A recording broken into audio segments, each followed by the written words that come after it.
Oi pessoal, vem com a gente acompanhar as compras da campanha Troco Solidário feita pelas nutricionistas do Hospital São Patrício. Como funciona a campanha?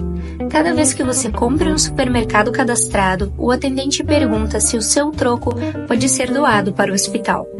É com esse montante que são feitas as compras que abastecem o estoque e são utilizadas nas refeições que servem os pacientes internados. A compra é pensada para suprir as demandas básicas da cozinha do hospital. Na lista estão inclusos óleo de soja, arroz, bolachinha, sardinha, massa, feijão, enfim, alimentos variados que seguem um cardápio feito especialmente para a alimentação dos nossos pacientes e também funcionários. Queremos agradecer a todas as pessoas que fizeram a sua doação na campanha Troco Solidário. Cada contribuição, mesmo que pequena, está nos ajudando a abastecer a cozinha do Hospital São Patrício com comida de qualidade e refeições balanceadas. Continue doando e faça parte você também nessa campanha. Chegamos para mais um episódio Conectando Propósitos Podcast, na sua 4ª temporada do nosso podcast, hoje com uma convidada que tem muita história para nos contar, inclusive é uma convidada colaboradora do nosso apoiador master, que é o Hospital São Patrício. Então você que está chegando agora, né, tá pegando carona conosco na 94.1, saindo do programa do Bruno e entrando no nosso Conectando Propósitos, já fica aqui conosco para acompanhar a trajetória, né, a carreira, a história de vida e a trajetória também da nossa convidada que já está aqui conosco no estúdio, né? Quem está no YouTube também já está nos assistindo, né, nos vendo o sotaque e o semblante. E a nossa convidada de hoje é a Renata Lima, né, que também atua como parte, né, dos colaboradores do Hospital São Patrício, que é o nosso apoiador master. Quero aproveitar também e deixar aqui uma perguntinha para vocês, né? Vocês viram aí que no início, na abertura do nosso programa, tocou um vídeo, né, para quem está no YouTube poder assistir, o vídeo sobre a campanha do Troco Solidário do Hospital São Patrício, né, que tem nos nossos mercados aqui da cidade. Eu quero fazer uma pergunta para vocês. Quando foi a última vez que vocês doaram o troco na campanha do Troco Solidário lá no hospital? Então, ali naquele vídeo, as gurias explicam como esse troco que vocês doam, como esse troco, esse valor volta, né, em mantimentos, em alimentos, que ajudam lá na cozinha, né, no estoque da cozinha do nosso hospital para os pacientes, né, servir os pacientes com os alimentos, né, devido ao acompanhamento da nutricionista, né, uma receita balanceada. E esses pacientes aí que amanhã ou depois, talvez, né, podem ser eu ou vocês, nossos familiares, nossos amigos, vizinhos, enfim. Então, por isso a importância da gente sempre estar contribuindo com o nosso hospital, porque juntos, né, nós estamos ajudando a nós mesmos e também a nossa comunidade, mesmo que seja com 20 centavos, 30 centavos, R$1, o valor que você puder doar, né, no Troco Solidário, a campanha do hospital, juntamente com os mercados da nossa cidade. Então sejam bem-vindos à 4ª temporada do Conectando Propósitos Podcast, o nosso podcast sobre empreendedorismo, comunicação e liderança. E eu me chamo Kellen Carlosso e convido vocês para ficarem aqui conosco até a nossa entrevista terminar, né? Porque a gente começa sem ter hora para acabar. Então fiquem conosco e vamos conhecer a história da nossa convidada, Renata Lima. Seja bem-vinda, Renata. Boa noite a todos. É um prazer imenso estar aqui conversando com vocês e podendo contar um pouco da minha história e dos meus propósitos, né? Que legal, gostei dos propósitos. Eu fiquei pensando, conectando propósitos, e a vida da gente é feita de propósitos, né? E quando que tu identificou que já tinha um propósito, que eu nasci para fazer isso? Sentei aqui agora e comecei a pensar. Na minha época, que eu sou um pouco mais velha, né? A gente debutava, tinha baile de debutantes. E tu preenchia uma ficha de entrevista. E na minha ficha de entrevista, aos 14 anos, eu respondi que eu queria ser enfermeira. Já tinha essa certeza? Já tinha essa certeza. E na época, a enfermagem, só Santa Maria, né? Tudo era meio distante, assim, naquele momento da minha vida. E passou-se, vamos pensar aí, pelo menos 8 anos até que eu conseguisse chegar nesse propósito de fazer enfermagem. Então, eu sempre quis ser enfermeira. Meu tio me dizia: pra que tu vai ser enfermeira? por que tu não estuda um pouco mais e vai ser médica, né? Mas eu nunca quis ser médica, eu gosto de ser enfermeira mesmo. Desde os 14. Imagine só. E essa jornada, tu começou estudando, tu morava aqui em Itaqui, aonde que tu morava, para que a gente possa entender a trajetória da Renata como pessoa, antes da Renata entrar, né, como alguém que está construindo uma carreira, se colocando no mercado de trabalho. Eu nasci em São Paulo, né? Vim embora morar com a minha avó aqui. Fui criada pela minha avó em Itaqui. Com 13, 14 anos eu comecei a trabalhar num laboratório de análises clínicas do meu tio. Logo em seguida ele adquiriu uma farmácia, eu fiquei trabalhando nessa farmácia. E depois de, acho que lá por volta dos meus 23, 24 anos, eu resolvi ir embora de Itaqui, fui embora para Santa Maria, onde eu trabalhei de novo numa farmácia de manipulação, e ali prestei vestibular para a Unifra, né? Na época era Unifra, agora é centro universitário, né? Na Unifra eu fiz para enfermagem o vestibular, passei e comecei a cursar. Por um ano eu consegui ainda trabalhar na farmácia. Depois, como ele era turno integral diurno, eu já não consegui mais, porque tinha os estágios, né? Na época eram 4 anos, 8 semestres.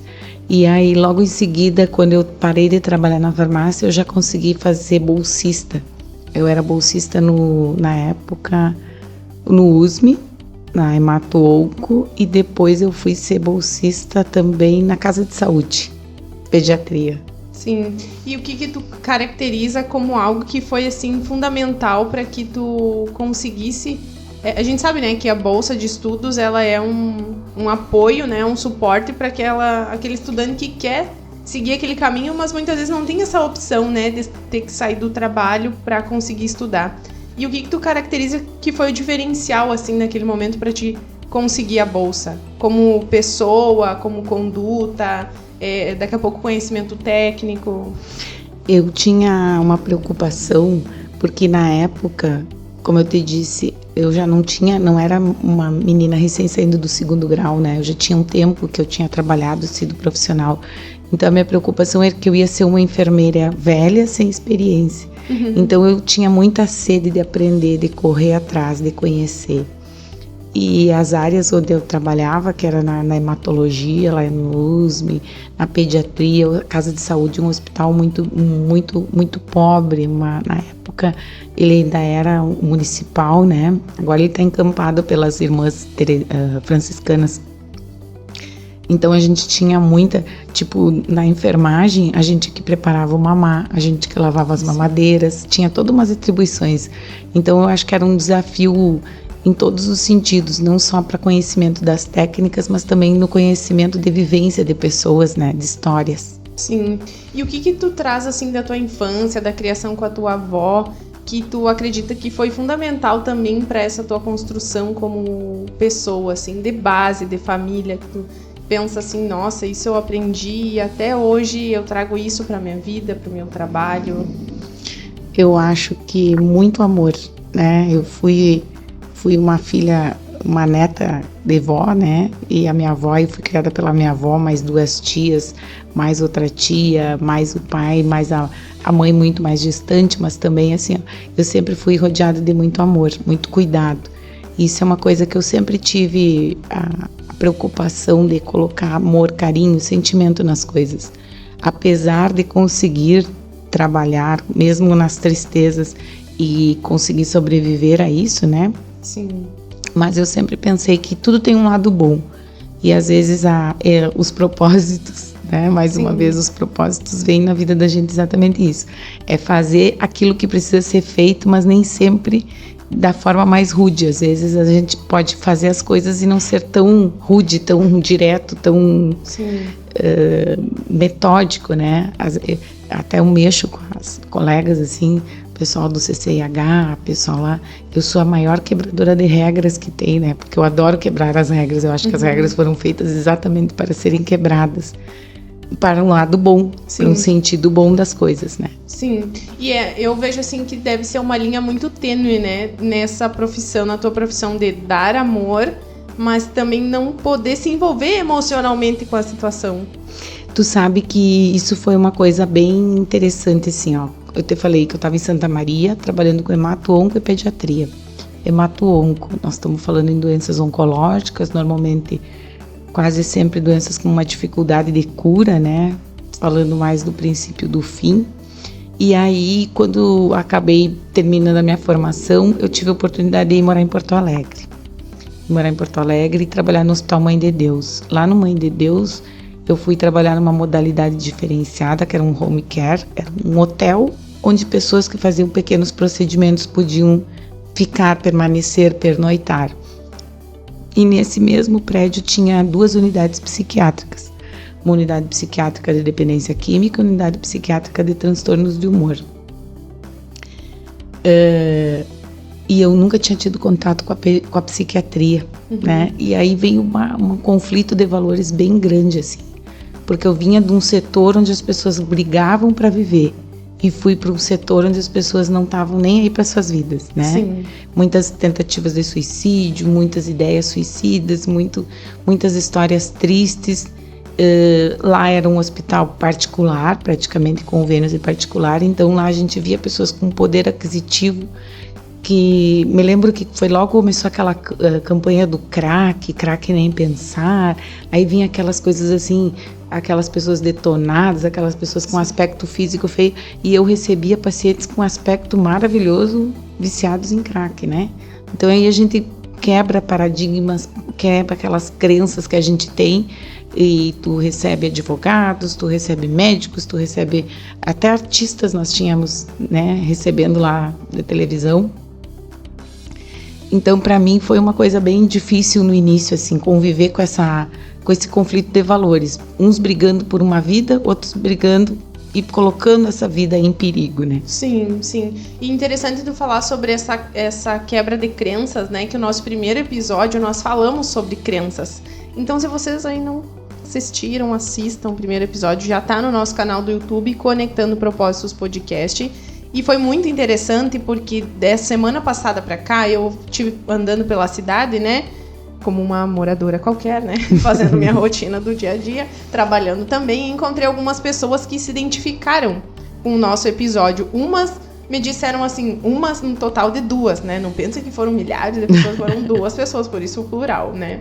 4, na verdade, porque eu vi que depois outros estavam escutando pelo radinho, e outras estavam escutando pelo YouTube. Mas 2 me comentaram que assistiram, e uma delas me disse assim, estava muito feliz da rádio estar trazendo conteúdos inteligentes, que é difícil, né, se falar na questão, né, o que foi abordado foi realmente a raiz dos nossos problemas físicos, emocionais, que normalmente estão nas nossas crenças, né? E também a outra pessoa me disse assim, ó, que pra ela, o nosso primeiro episódio já deixou ela com uma pulga atrás da orelha, porque ela já tava pensando que ela precisava ressignificar muitas coisas, né?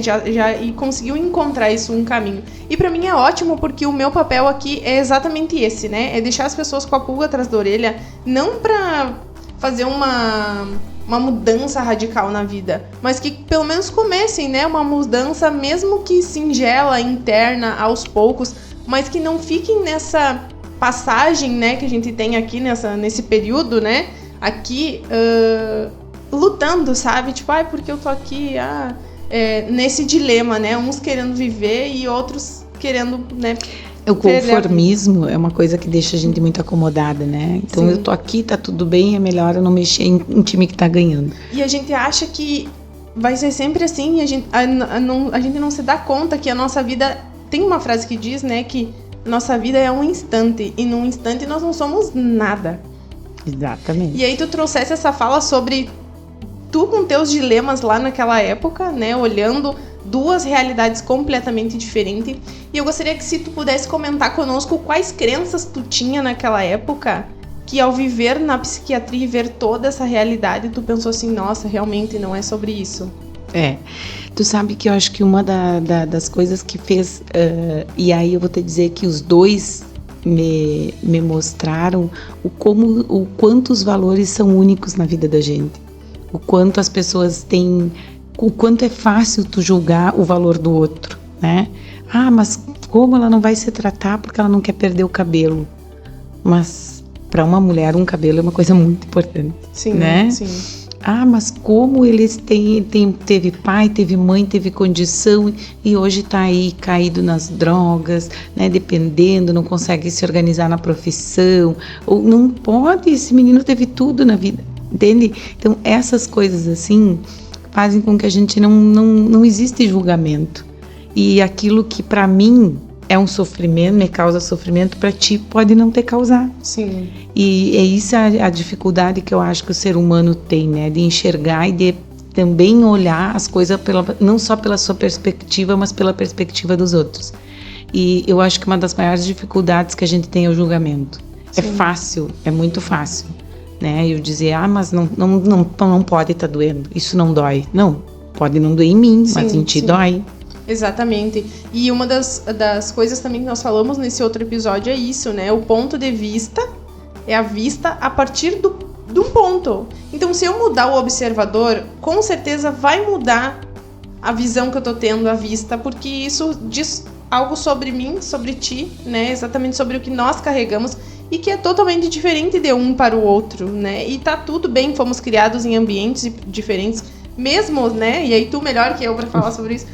Filhos que saem da mesma barriga, da mesma mãe, né? São pessoas completamente diferentes, cabeças diferentes, propósitos diferentes. Gestações diferentes, momentos de vida diferentes. E cada um é único. Exatamente.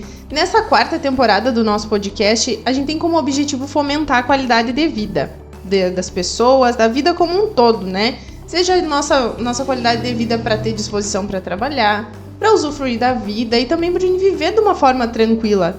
Mas isso quer dizer que não haverão problemas e lutas? Não, né? Isso sempre vai existir. E que bom, né? Porque é um desafio para nós também se reinventar sempre, né? Então que a gente possa também ter discernimento, saúde física e mental, né? Para vencermos essas lutas. Então, aproveitando a presença da Renata aqui, eu quero agradecer aos nossos apoiadores, né, que também estão viabilizando esse nosso projeto, em especial ao nosso patrocinador master, que é o Hospital São Patrício, né? E hoje nós vamos falar um pouquinho sobre a maternidade, né, que é o setor que tu atua no hospital.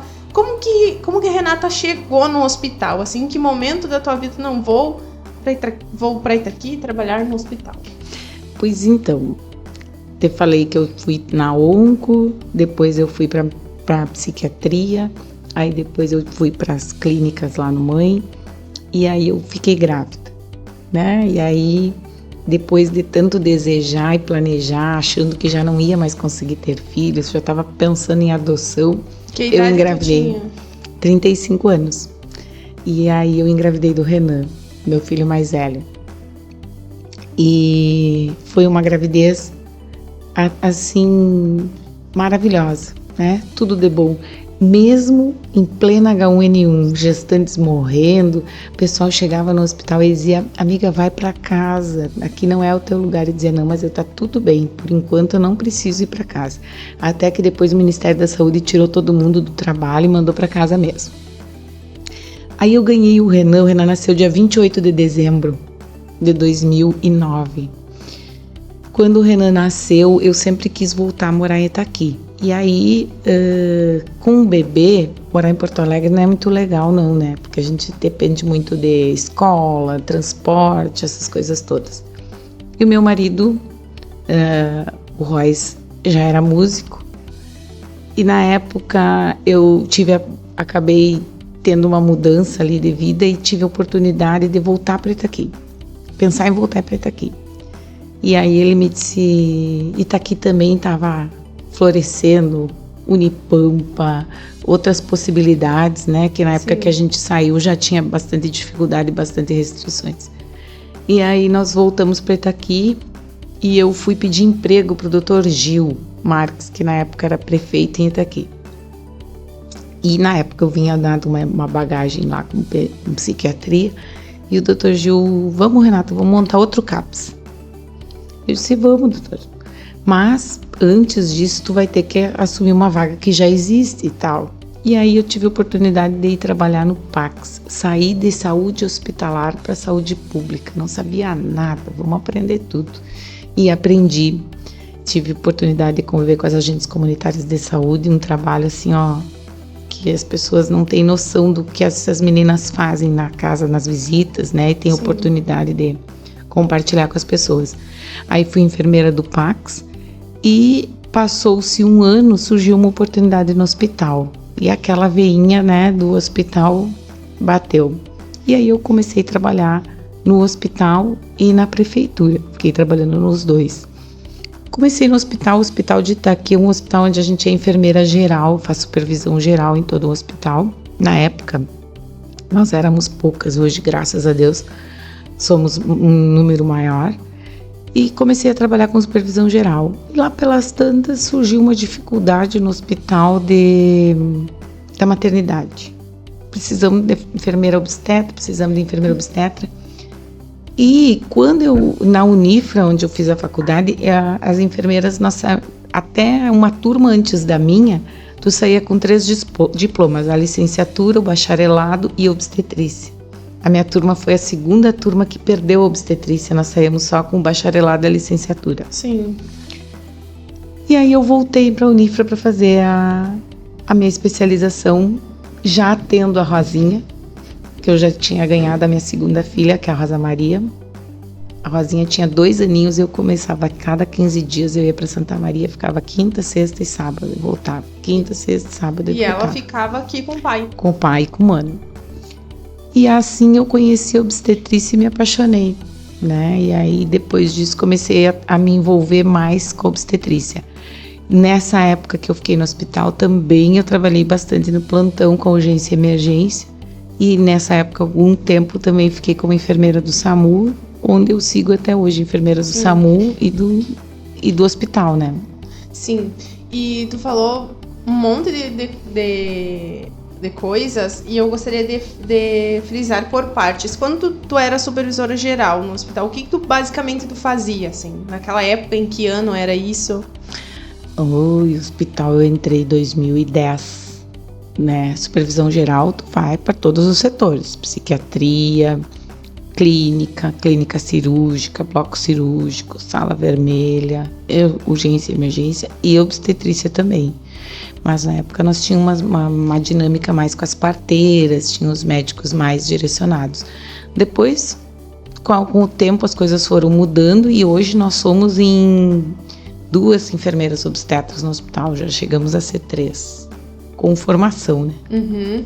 E aí, essa tua experiência da formação lá na Unifra, o que tu, além, claro, do conteúdo técnico, mas em cursar essa especialização já tendo os 2 filhos, né? Diferente da Renata lá, quando cursou enfermagem e não tinha os filhos ainda.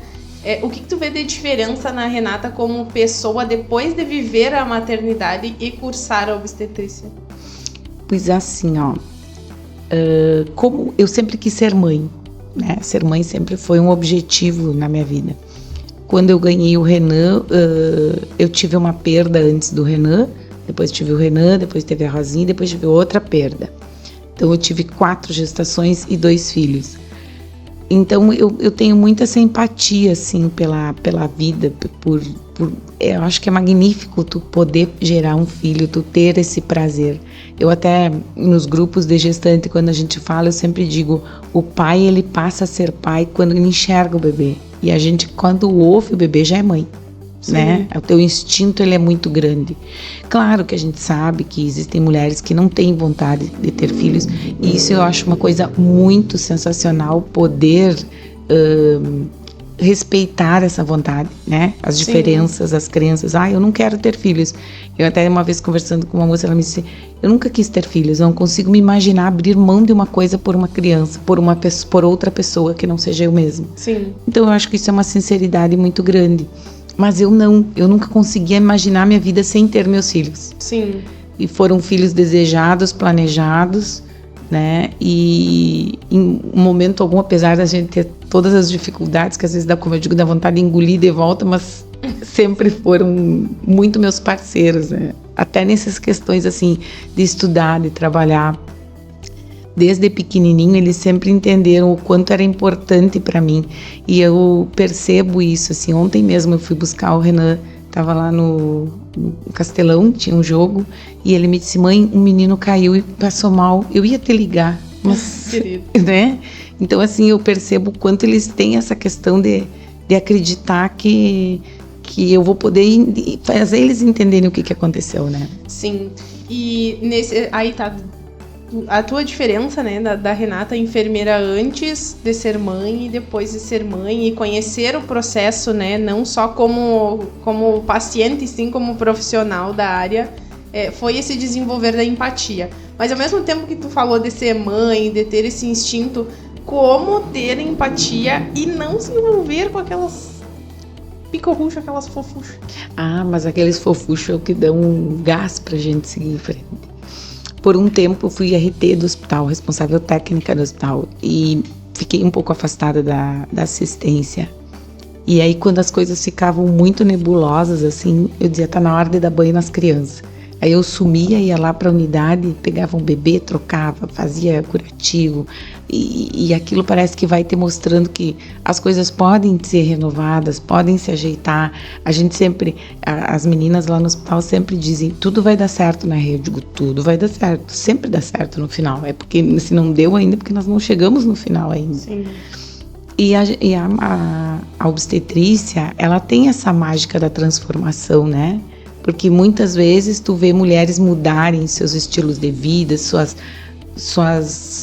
crenças por um filho, né? Uma família, você muda, você troca toda uma rotina. Sim. Depois que tu tem filho, tu pensa: meu Deus, como é que eu dormia domingo todos os dias até o meio-dia, né? Porque aí tem que levar na pracinha, tem que fazer uma volta, tem coisas que não cabem mais na tua vida. Mesmo que tu insira teus filhos na tua vida, vai chegar uma hora em que algumas coisas tu vai ter que abrir mão por causa deles. E a obstetrícia, ela é viciante. Eu sempre digo isso assim, ó, a gente sempre, toda vez que uma barrigudinha passa, a gente sempre dá uma olhadinha assim, né, ver o jeito de caminhar, alguma coisa, ou sempre as pessoas vêm te perguntar, às vezes, algumas coisas. Então a gente vai acabando tendo afinidade e eu gosto muito disso, apesar de que quando as coisas não dão certo, a gente também sofre junto, né? É muito difícil lidar com algumas coisas dentro dessa área. Mas a gente tem que pensar que sempre tudo tem um propósito, né? Eu sempre penso assim: se não era para ser, porque não era o momento ainda, em algum outro momento Sim. vai ser. Sim. Aproveitando essa brecha da fala da Renata, também para nós divulgarmos nossos outros apoiadores, né, do nosso podcast, da nossa 4ª temporada, falando sobre qualidade de vida, também junto com empreendedorismo, comunicação e liderança, que nem sempre essas habilidades elas são intrínsecas a um empreendedor, né? Muitas vezes tu tá ali numa empresa trabalhando como colaborador e também desenvolve esses papéis de liderança, e aí precisa alinhar, né, a tua comunicação para que não venha a haver ruídos de comunicação, falhas, para que lá na linha de frente, né, que está o cliente, ele consiga entender o trabalho, o serviço, o produto que tu está oferecendo, né, os benefícios, enfim. Então, no nosso podcast a gente fala um pouco sobre tudo, né, empreendedorismo, comunicação e liderança, e também profissionais que se destacam nas suas áreas. Então, temos empresas que nos apoiam para que esse projeto esteja aqui tocando na sua rádio, no rádio do seu carro, no YouTube, no seu celular, na TV, enfim, para que vocês possam estar ouvindo, usufruindo das histórias que passam por aqui. E também uma das empresas que apoia o nosso projeto aqui da cidade é a Utilar Ferragens. Aqui na Dom Pedro 1958, vocês podem aproveitar a promoção dessa semana da Utilar. Vocês sabem, né? A gente fala sobre qualidade de vida e também, pra mim, a qualidade de vida é também um bom banho, tu não acha, Renata? Com certeza. Depois daquele dia cansativo, tomar um bom banho, sem que tenha aquele pingo gelado, sabe aquele pingo gelado, assim, que fica incomodando? Então, lá na Utilar tem chuveiro, olha só, duchas, Água-Anel, de 220 por R$ 169,90, só essa semana. Então, sigam no Instagram, @utilar_ferragens, e acompanhe o que de melhor a Utilar pode oferecer para vocês e também para o conforto do celular, né? Nada como chegar em casa e tomar um banho bem quentinho, né? Agora nesse frio. É verdade. Recompõe. A gente se recompõe, sim. E também temos o apoio da Pro Empresarial, que é o nosso amigo e parceiro Gia Mendes, que ele é contador e consultor. E o Jean mandou aqui para nós algumas observações para nossa audiência atenta e empreendedora, já para vocês ficarem aí se perguntando. Escutem só essa então. Pequenos custos que você, empreendedor, acha insignificante podem estar destruindo sua margem de lucro. Por exemplo, copos de café descartados sem controle. E qual a empresa que não tem o famoso cafezinho, né? Ou para o cliente, ou para os colaboradores. E eu, Kellen, já pego de 2 copos, porque eu não quero queimar as mãos. Mas também tem empresas que já disponibilizam, né, aqueles copinhos pequenos realmente de café. E lá em casa eu tenho o costume de fazer café já no meio da xícara, menos da metade, porque eu me interno trabalhar e fazer as coisas quando vejo que o café já tá frio. E aí já pensou se a gente tá desperdiçando o copo e o café na clareza que tá o café? Então ficamos atentos, cada centavo desperdiçado impacta diretamente na sua lucratividade. E aqui estão algumas dicas do Jean para minimizar esse desperdício. Então, revisar esse consumo, né, dos copos aí, do café também. Negociar com os fornecedores também, né, de copo e de café, pedir aquele descontinho. E também treinar a nossa equipe para evitar desperdícios. Então, se você identificou que precisa desse suporte e uma consultoria com o Jean, entre em contato pelo Instagram, @proempresarial, para tirar as suas dúvidas. E claro que aqui foi um exemplo, né, bem singelo dos copos, mas e o que mais, né, dentro das nossas empresas aí está roubando, entre aspas, né, a nossa lucratividade sem que a gente se dê conta? Então procurem o Jean e façam um atendimento, né, uma consultoria com ele. Também agradecemos nossos apoiadores Alauir Casa de Carnes, Movimentar Funcional Kids e também nessa semana entrando para o nosso time a Escola Data Master. Muito obrigada às empresas que estão nos apoiando e se somando ao nosso projeto, né? Quero contar aqui para vocês também que essa semana passada que passou eu estive lá no hospital de tarde fazendo uma dinâmica com o pessoal da recepção, no qual eu fiquei assim, ó, encantada com eles. Fiquei muito encantada o quanto eles são assim, ó, participativos, participaram da dinâmica que eu fiz com eles, e profissionais que estão assim, ó, o mais novo tinha 3 meses, mas tinham profissionais de 26 anos no hospital. E o que tu atribui, Renata, a todo esse tempo que tu me falou, né, nos bastidores, que tu esteve no hospital, depois saiu, depois voltou, o que tu atribui esse elo, esse vínculo de longos anos no nosso hospital? O nosso hospital, eu mexo com as meninas, quem trabalha no Hospital São Patrício trabalha em qualquer lugar do Brasil, porque a gente tem essa amplitude de conhecer e de andar por várias áreas. E principalmente essa questão assim muito familiar, muito acolhedora, né? A gente acaba sendo uma grande família. Tu chega no bom dia, tu já sabe quando o colega não tá bem, quando mudou alguma coisa. E esse sentimento é um sentimento muito gratificante, faz com que as pessoas que trabalham no São Patrício, mesmo nos momentos difíceis que a gente já teve, salário atrasado, dificuldade com fornecedores e tudo mais, ninguém abandonasse o barco, né? Eu fiquei 10 anos no hospital, saí por motivos pessoais, porque meus filhos precisavam também um pouco mais de atenção, né? Mas depois, assim, ó, o plantão na veia não tem como a gente ficar fora. E mesmo esses 2 anos que eu fiquei fora da rotina do hospital, eu seguia no meu sobreaviso com a obstetrícia. Segui trabalhando ainda, esporadicamente, mas mantive meu vínculo com o hospital. Eu não consegui cortar esse vínculo. Sim, e isso que tu falou é uma coisa bem legal, porque hoje a gente vê, né, o hospital, na verdade sempre foi, cada ano, cada gestão, em algum sentido evoluiu, né, e eu gostaria que se tu pudesse nos passar um panorama, assim, de lá na época que tu trabalhava, qual era o cenário da maternidade naquela época e as inovações e os avanços que o hospital vem trazendo para a nossa comunidade. Quando o hospital me proporcionou a pós-graduação de obstetrícia, foi o hospital que pagou para mim tudo, tanto o curso como o deslocamento, como todas as despesas que eu tinha. E quando eu fui fazer isso, o nosso objetivo era melhorar principalmente o trabalho de parto, né? Que eu ficava meio preocupada não, me gerava uma ansiedade aquelas mulheres caminhando, e a gente não sabia muito o que fazer, e não, mas tá tudo bem, vai nascer daqui a pouquinho, vai nascer daqui a pouco, não vai nascer mais, vamos fazer cesárea. Então eu acho que tudo aquilo que a gente não conhece, que a gente não sabe, a gente assusta. Sim. E na época a gente tinha alguns desfechos que não estavam muito bonitos, né? Que estavam nos deixando bem apreensivos. E aí, com algumas mudanças nesse cenário, o hospital proporcionou para a gente conhecer, para a gente melhorar.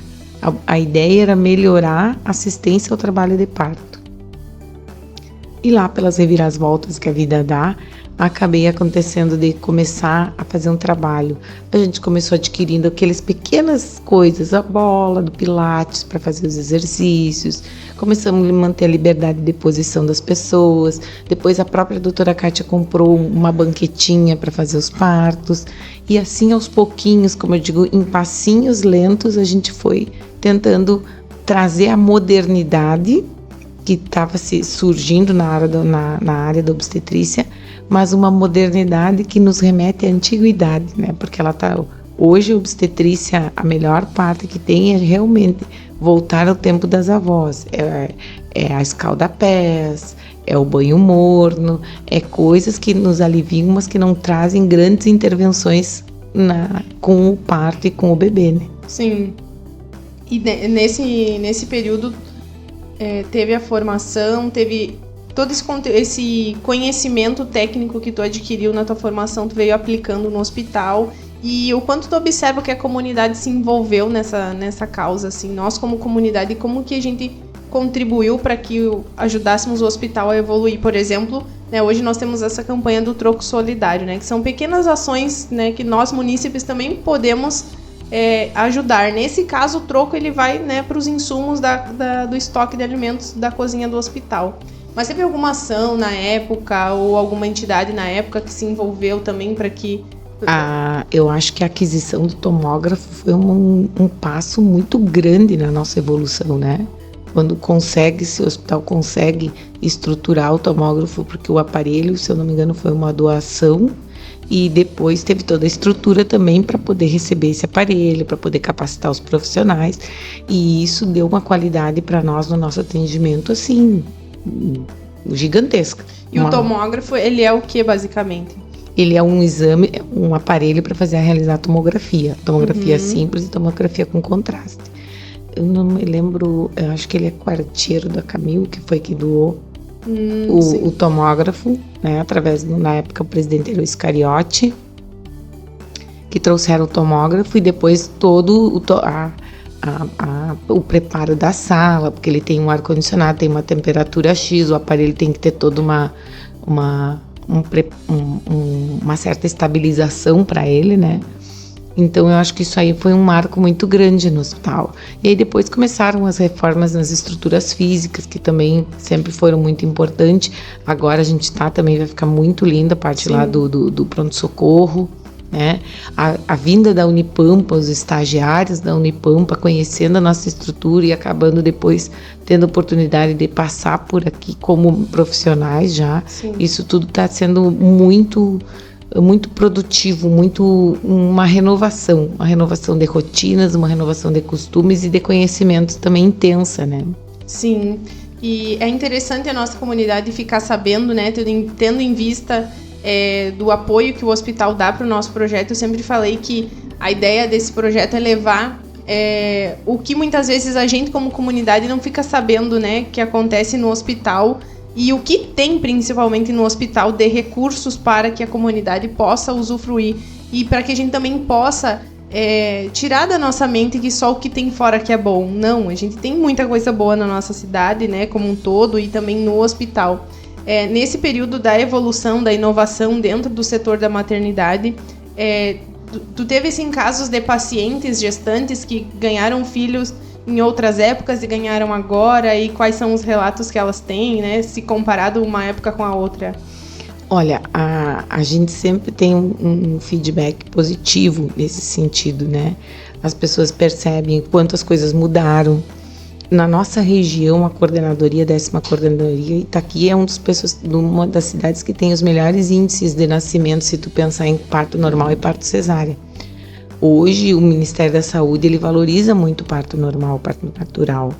E a gente aqui tem um parto realmente natural, mesmo sabendo que o nosso plantão, ele é um plantão médico sobre aviso. Nós não temos um médico plantonista lá, nós temos um médico que fica em casa e que é o chamado, e as enfermeiras são capacitadas para fazer essas avaliações e para poder dar continuidade nesse trabalho, né? Uhum. Mas eu acho que é muito importante a gente ouvir muito dos pacientes isso, assim. A gente já teve que, semana passada, sexta-feira, eu fiz um parto da menina, e quando eu cheguei lá, ela falou, eu disse assim, o outro foi contigo há 7 anos atrás. E aí eu disse pra ela, digo, bom, então eu te espero daqui a 7 anos. Não, daqui a 7 anos eu já vou estar aposentada. Eu me fiquei com ela, né? Digo, eu já não vou estar aqui, então tu apressa, ou o próximo nós vamos ter que delegar pra outra colega, né? Sim. Então isso é importante, assim, às vezes a gente nem lembra, mas elas lembram da gente. Eu até mexo que quando eu tô num lugar assim meio público, que alguém me cumprimenta ou chega para falar comigo, eu vou ficando bem quietinha, assim, vou falando bem devagarinho, porque eu tenho medo, será que eu não fiz alguma coisa que magoou e daqui a pouco essa pessoa não vai querer vir me cobrar alguma coisa? Sim. E eu não lembro, né? Porque nem sempre o que a gente precisa falar e fazer é aquilo que a pessoa quer, mas às vezes a gente precisa por umas questões técnicas e questões de cuidado também com ela mesma, né? Sim, com certeza são protocolos, né? E nisso o hospital tem protocolo para tudo. Protocolo, né? Para tudo. E isso é muito importante. A gente sempre, quando tem oportunidade de chamar elas e elas irem ao hospital conversar, conhecer a instituição, conhecer como funciona por onde vai chegar, quando vai ficar, quando vai sair, isso tudo a gente sempre lembra. Não são coisas criadas por nós. A gente segue aquilo que o Ministério da Saúde diz que funciona melhor. Sim. Né? Então, se o Ministério diz que uma gestação pode ir até 41, 42 semanas, mas por uma margem de segurança nós mantemos em 41 semanas, é porque alguém estudou e disse isso. Não foi porque eu sonhei com esse número e isso passou a ser assim, né? Sim. Agora, tu falou que chamam, né, as gestantes no hospital. Eu gostaria que tu nos comentasse como que vocês fazem esse trabalho preparatório, né, pré-parto e pós-parto. Supomos assim, nossa, a Kelly virou gestante agora. O hospital, eu vou lá, consulto, né, e eu sou a ótima pessoa para te perguntar isso, porque eu ainda não tenho filhos, então eu seria aquela pessoa assim, ó, que não ia saber nem por onde começar. Assim, ó, a gente montou existe uma parceria, não montamos essa parceria, ela é uma parceria intrínseca com a Secretaria Municipal de Saúde. Por quê? Porque o pré-natal é lá na secretaria, lá nos postos, nas unidades básicas, e o desfecho é no hospital. Sim. Então, se o teu pré-natal não for bem feito e bem conduzido, o teu parto com certeza também não vai ser, né? E o que seria um pré-natal bem conduzido? Pré-natal com, no mínimo, de consultas feitas como tem que ser, né? Ali nos primeiros meses é mensal, daqui um pouquinho quando tu entra ali em 36 semanas quinzenais, depois das 39 semanas semanais, claro. Exames todos em dias, né? Essas coisas que a gente parece assim, mas eu já tive 3 filhos, eu já fiz esse monte de exame, nunca deu nada, Nunca deu nada, mas o dia que der, a gente vai ter um problemão. Sim. Então, o que a gente hoje faz? A prevenção. Pré-natal, tá falando pré-natal, para que tu consiga identificar se existe algum tipo de alteração que a gente precise te deslocar, porque hoje nós temos o alto risco em Alegrete, que o acesso não é tão impossível como era um tempo atrás, e a gente consegue, as meninas conseguem encaminhar para lá. E aí a gente criou uma forma das gestantes não chegarem lá assustadas. Porque existia uma rotina, um costume, com 36 semanas as mulheres ganhavam uma baixa hospitalar para o bebê nascer e ficavam em casa. E isso acarretava muitos problemas. Então, hoje em dia, ela vai sendo acompanhada semanalmente, quando entra ali nas 40 semanas, a cada 2, 3 dias, elas vão lá para serem avaliadas, para, se nada acontecer, ter o agendamento do seu procedimento com 41. Ou se houver necessidade de alguma intervenção antes. Sim. E durante esse período aí, no finaleira, ali no 3º trimestre, a gente costuma, as meninas têm os grupos de gestantes nas unidades básicas e costumam reunir essas mesmas gestantes e irem até o hospital entender como é que funciona lá, né? Ah, mas eu não tenho baixa, Renata, como é que eu vou ir para o hospital? Não precisa ter baixa, se o bebê quer nascer, não tem papel que tranque ele nascer. Sim. Vai chegar lá com a tua carteirinha de gestante, vai mostrar, nós vamos avaliar se houver a necessidade de reintervenção, de fazer uma internação, algum exame, alguma coisa, tudo isso vai ser providenciado de uma forma natural. Sim. Porque o que acontecia? Chegava ali, como eu te disse, nas 36, eles recebiam a bendita baixa e aquilo virava uma ansiedade. Mas será que o bebê tá bem? Será que não vai passar? Elas adoram me dizer, Renata, não vai passar do tempo. Mas ele não é uva, ele não vai passar, Sim. Ele vai nascer no momento certo. Sim. Né? Existe até uma frase que eu tive a oportunidade de participar de um CIAParto em São Paulo, que é um simpósio que vem para doulas, parturientes e profissionais da saúde, e que o médico dizia, o bebê sabe nascer, a mãe sabe parir, que tenha que acreditarem mais. Isso é uma das coisas que eu tenho curiosidade e quero te perguntar. Com toda essa inovação, com toda essa tecnologia e informação, e nós, né, mulheres, cada vez mais fazendo mais coisas e não tendo tempo para se sentir, né? O quanto isso tu acha que atrapalha, entre aspas, esse desfecho natural do parto, porque precisa haver realmente essa conexão da mãe com o filho, mas também da mãe com si mesma, conhecendo o próprio corpo. Confiar nela mesma, né?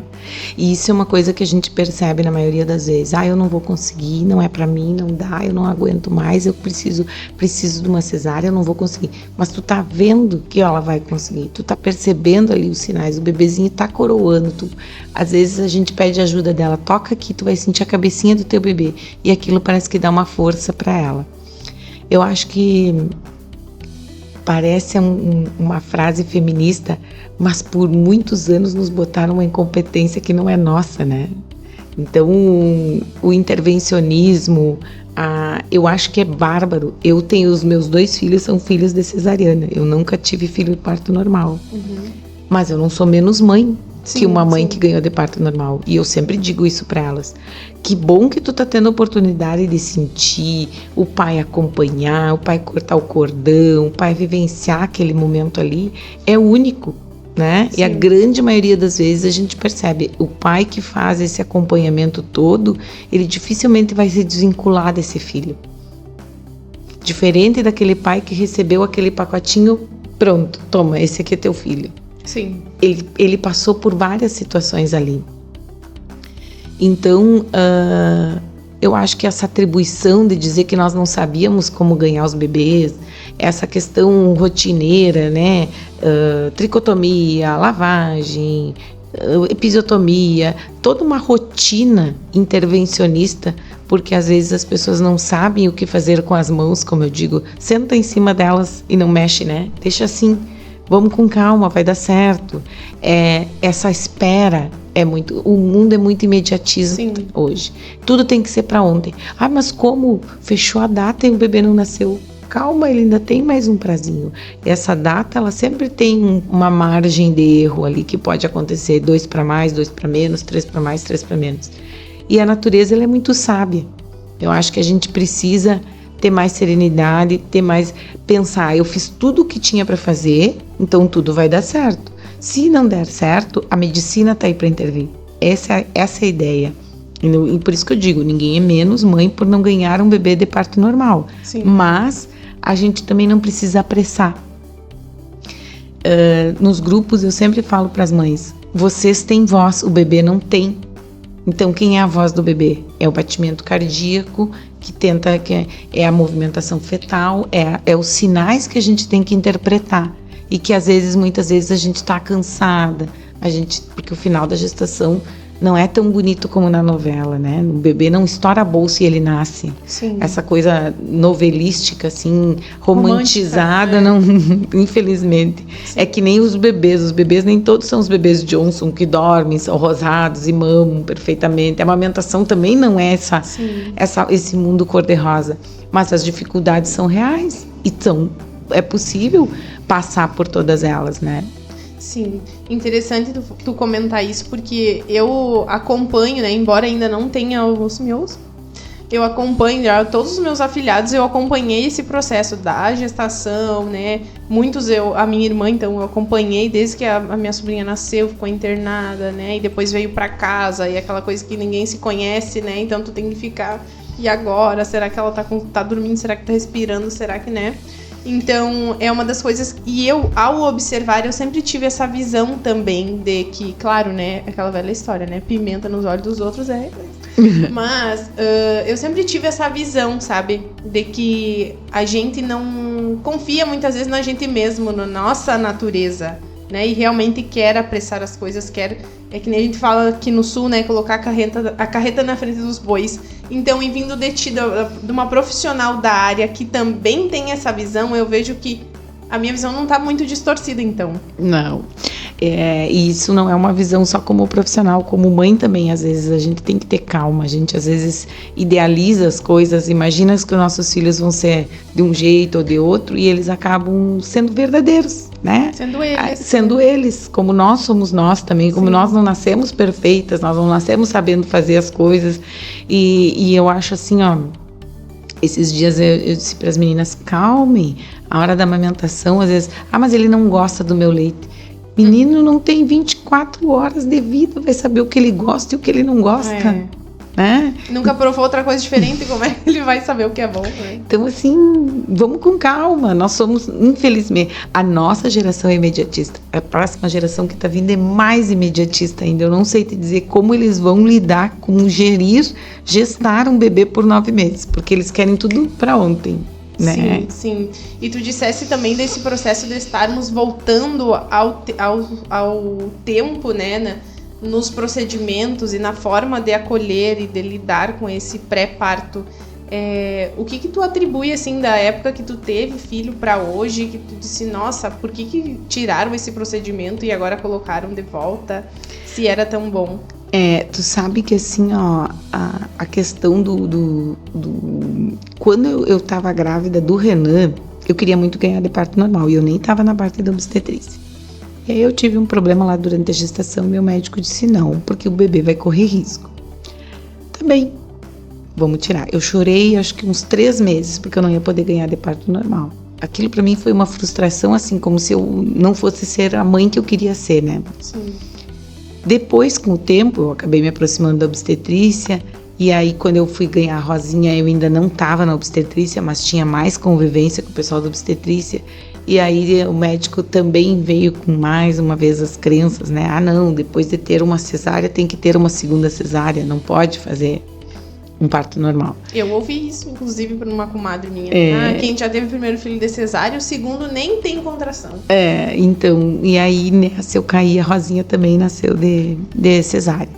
Então, assim, ó, eu vou te dizer que eu acho que o que mais me deixa fascinada de ver hoje a maternidade, o maternar, o gestar, é essa liberdade de te dar opção, né, de poder escolher, eu quero ter um parto normal, eu quero ter um parto cesárea. Eu vi muitas mulheres se prepararem para um parto normal e não entrarem em trabalho de parto e ficarem um pouco frustradas com isso. Assim como eu vi muitas mulheres se prepararem e conseguirem fazer exatamente como elas queriam. Sim. E isso ter deixado elas muito felizes. Assim como eu vi algumas que também entraram em trabalho de parto, tiveram medo, mas se agarraram no seu medo e foram adiante e conseguiram realizar esse sonho.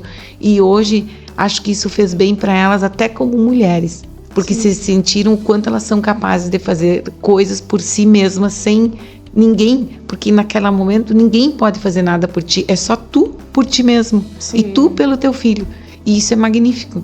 Né? Sim. Isso é um poder que eu acho que como eu tô te dizendo, eu não tive meus filhos de parto normal, mas eu acho que é um poder inimaginável, porque quando a gente é mãe e tu só sabe que só tu pode alimentar teu filho, que só tu vai conseguir acalmar teu filho, isso também dá uma sensação boa pra gente, né? Sim, e não se sente sobrecarregada sobre isso?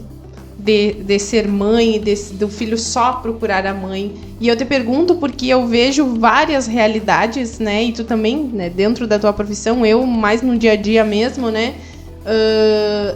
dessa cobrança, sabe? Das mães, de serem mães, de ter que trabalhar, de ter que fazer isso, de ter que fazer aquilo.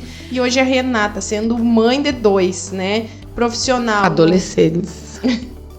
Profissional e esposa. Como que tu se sente como pessoa? Nossa, eu me sinto muito cobrada por ser mãe, dos meus filhos ou da minha família. Tu sabe que mãe nunca foi um peso. Pelo contrário, o pai dos meus filhos, o Roy, sempre foi muito meu parceiro. Sempre esteve do meu lado. E eu sempre respeitei muito o jeito dele com os filhos, né? Isso é uma coisa que até há poucos dias nós estávamos comentando. A primeira vez que eu saí, deixei ele sozinho com o Renan tinha 10, 15 dias. Eu fui no centro de Porto Alegre e deixei ele sozinho. Quando eu cheguei em casa, ele tinha rasgado a roupa do guri, porque ele não conseguiu abrir o bodyzinho que abria atrás. Ele queria abrir lá embaixo, não conseguiu, e ele rasgou a roupa dele, sabe? Mas eu não critiquei, porque ele fez, sim, né? Sim. E aí, depois disso, eu comecei assim, eu começava sempre a dizer, calma, deixa ele fazer do jeito dele. Porque a gente tem essa mania, tu quer que todo mundo faça do teu jeito. Sim. E os meus filhos, eu criei eles, eu sempre tive pessoas muito boas que me ajudaram a cuidar deles. Né? Sempre tive pessoas que trabalhavam comigo, a Letícia, a Rosa. A Rosa tá até hoje, a Rosa foi pra lá trabalhar comigo. Eu tava grávida da Rosinha de 7 meses. A Rosinha hoje tem 12 anos. Imagina. A Rosa acho que só não amamentou ela também porque não conseguiu Sim. produzir leite, porque senão teria amamentado. Então, assim, ó, eu acho que esse compartilhar, quando tu compartilha as coisas não são tão pesadas. Essa questão de ser muito onipotente, ser tudo só do meu jeito, como eu quero, isso pesa. Sim.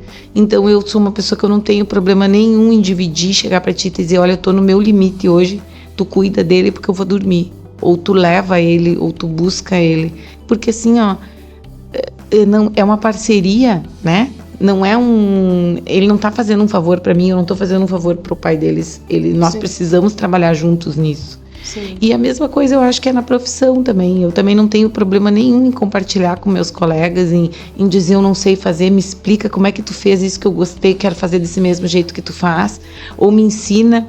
Agora mesmo eu tô num desafio profissional, eu tô trabalhando em hemodiálise, nunca trabalhei em hemodiálise. 20 anos de profissão, nunca trabalhei. E tô aprendendo cada dia uma coisinha. E ao mesmo tempo a minha colega tá de férias e eu toda hora, eu fiz isso, eu posso fazer isso? Ah, tá, não pode fazer. Ah, então tá. Sim, sabe? Sim. Então eu acho que as pessoas precisam, que a gente tá sempre aprendendo. Sim. E vou te dizer, eu faço curso na obstetrícia hoje, amanhã eu tô fazendo outro. Hoje mesmo ainda mandei pra Sônia, vamos comprar esse curso pra todo mundo fazer, porque eu acho que isso aqui vai ser bom pra todo mundo ficar mais seguro na hora de fazer. Sim. Então eu acho que o conhecimento compartilhado, ele aumenta pra todo mundo e não pesa, tu entende? Sim, então sim. as coisas ficam mais leves, porque quando tu disser assim, mas a Renata decidiu isso, fica pesado pra mim.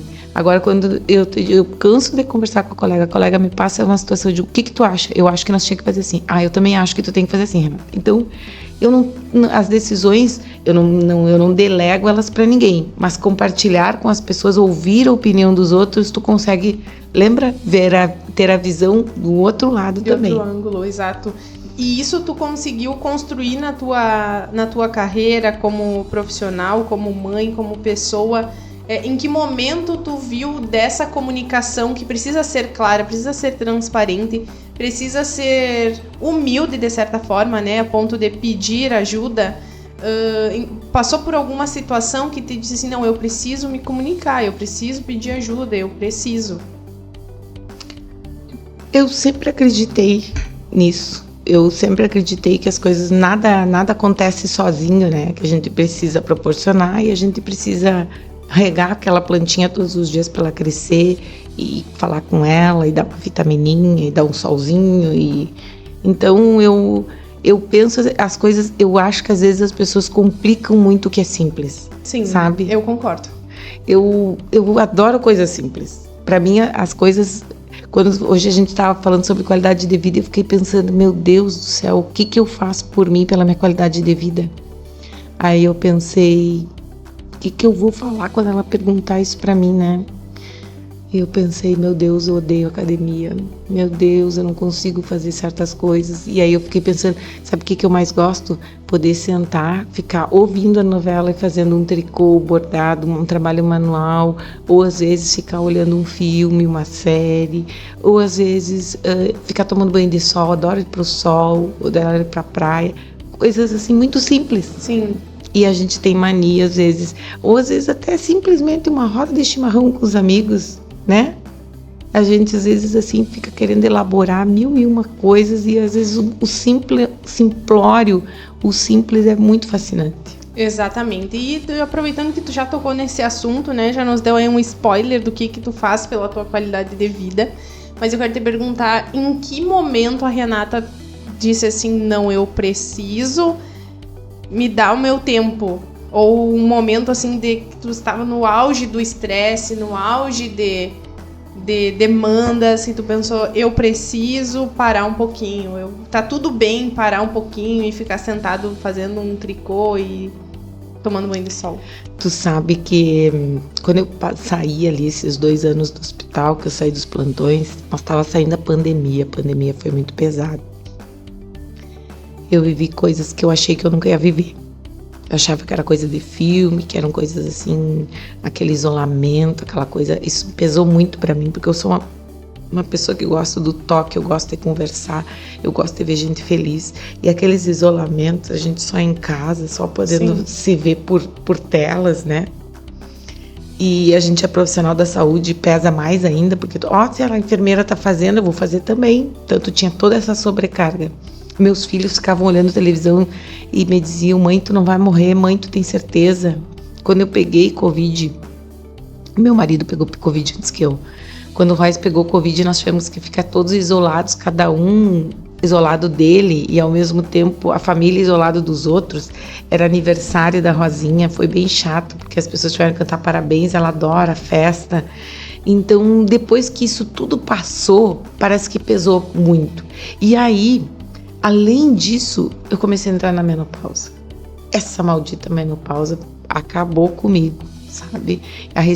Eu tô começando, tô fazendo reposição e eu tô começando a voltar a ser... Eu dizia para minhas amigas, eu acho que eu tô ficando louca, porque eu sempre fui feliz e agora eu não consigo ser feliz. Uma angústia, uma incerteza, uma dúvida de todas as tuas crenças, sabe?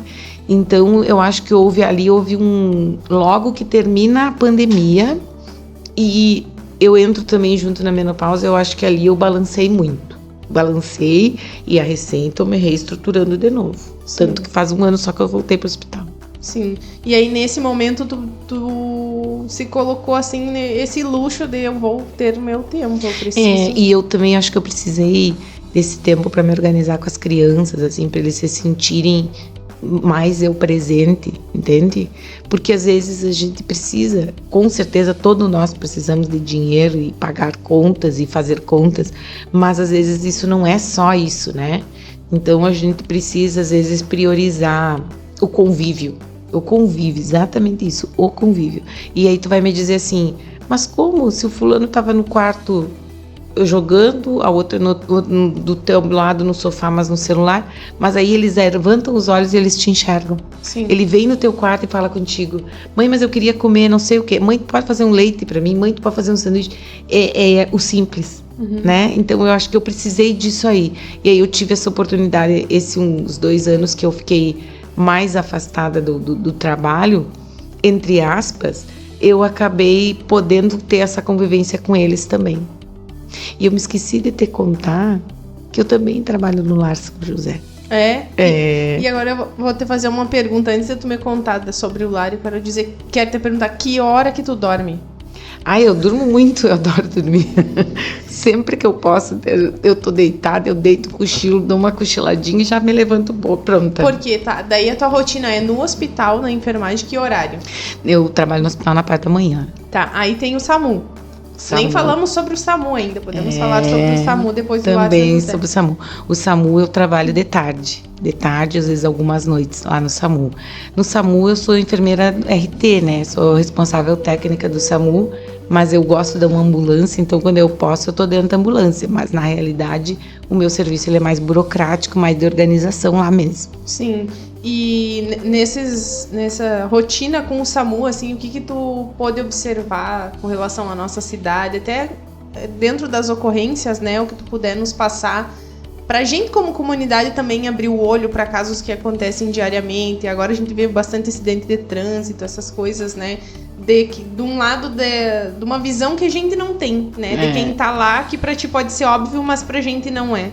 Pois tu sabe que assim, ó, a gente, que eu voltei pro SAMU, já vamos tô entrando em 5 anos.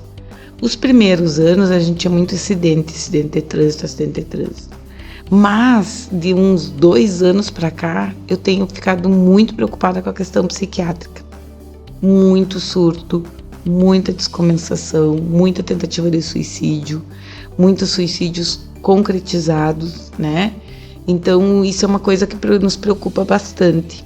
É uma coisa que eu tenho um controle, porque todo atendimento é feito, gerado um boletim, e esse boletim eu vou agrupando ele por clínico, tentativa de suicídio, psiquiátrico, mordida de cobra, incêndio, essas coisas assim, mais generalistas assim.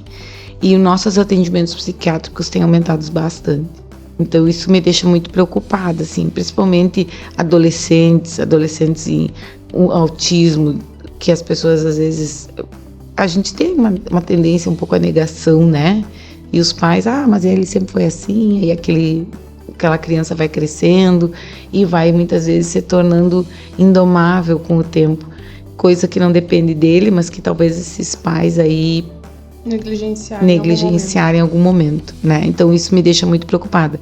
Mas o SAMU é uma cachaça também, né? A gente começa lá e tá sempre ligada e eu não sei te dizer assim, ó, eu acho fascinante a gente poder compartilhar das pessoas naquele momento e depois tu poder ver que tudo deu certo. Às vezes as coisas não dão certo, sim, mas é porque também, né, nós não somos eternos e temos os nossos propósitos sempre. Sim. Então, como eu sempre digo, tu tem que ter cuidado hoje para saber o que tu quer pro teu amanhã.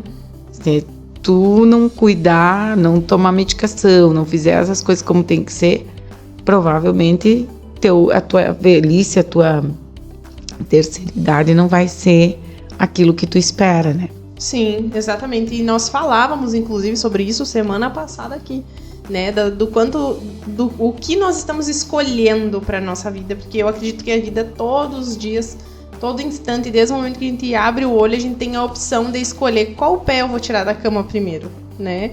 Claro que de acordo com a questão da gravidade, a forma como a gente tá dormindo, né, aí vai. Mas a todo instante nós temos essa opção de escolher, né? E eu achei assim, ó, fantástico que tu falou dos dois lados, que tu trabalhou lá no início, né? As pessoas lutando para viver e as outras ali muitas vezes por suas questões, né? Cometendo essas atrocidades contra si mesmo, né? E agora, nesse período entre o nascer e o morrer, tem toda essa vida que a gente passa, né? E qual é a tua experiência com a maturidade lá no Lar São José? Tu sabe que assim, ó, eu fui trabalhar quando eu fiquei esses 2 anos fora do hospital, passou-se 1 ano, eu acho, ou uns 6 meses, e a Isolane assumiu a presidência das damas, e eu já tinha trabalhado com ela no hospital, e aí ela me convidou para ir, eu fui.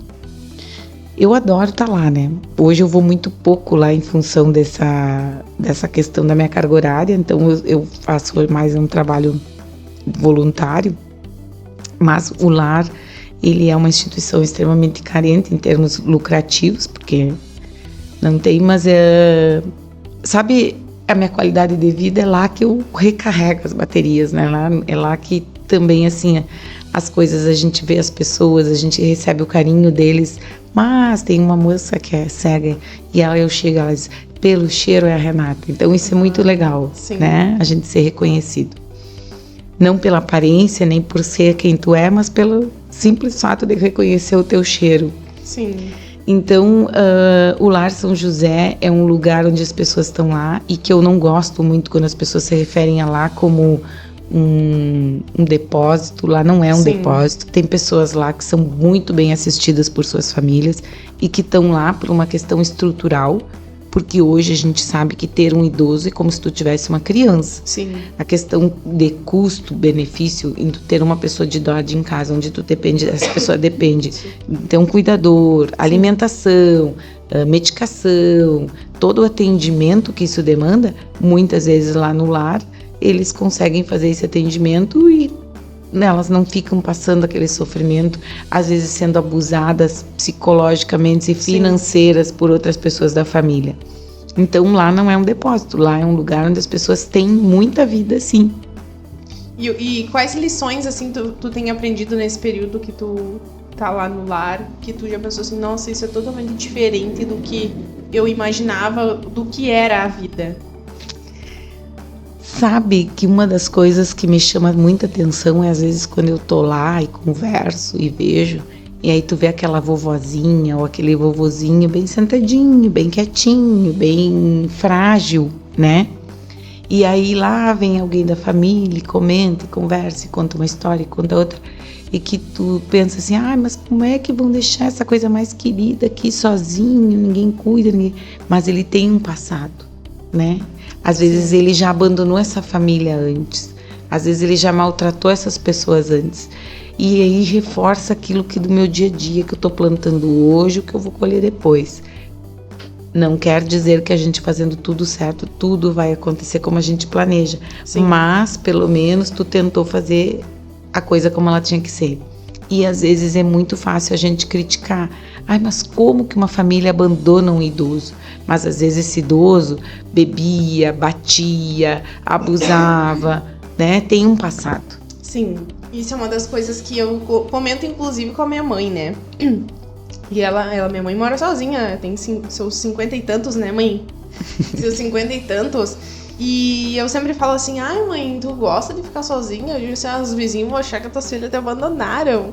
E ela, não, eu gosto. Muito pelo contrário, ela voltou pra casa dela, né? Nós morávamos juntas aqui, ela voltou pra casa dela porque ela queria ter a rotina dela, a vida dela. E aí, só que a gente sempre tá em contato pela internet. E a gente sempre tá conversando, e ela, tem que vir aqui pra nós ir visitar o fulano é sozinho, ninguém vai visitar ele, tal. E eu falei, mãe, alguma coisa tem. Né? Então, é triste Triste não, porque é a realidade, né? E nós, como pessoas, como filhos, netos, né? E futuro idosos que que possamos seremos, a gente também precisa se vigiar nesse sentido, né? Do que nós estamos plantando no coração das pessoas. Até mesmo essa questão, né? Tu chega perto de uma pessoa idosa que tá sempre reclamando, tá sempre maldizendo coisas, né? Amaldiçoando e xingando. Quem vai querer conviver com alguém assim?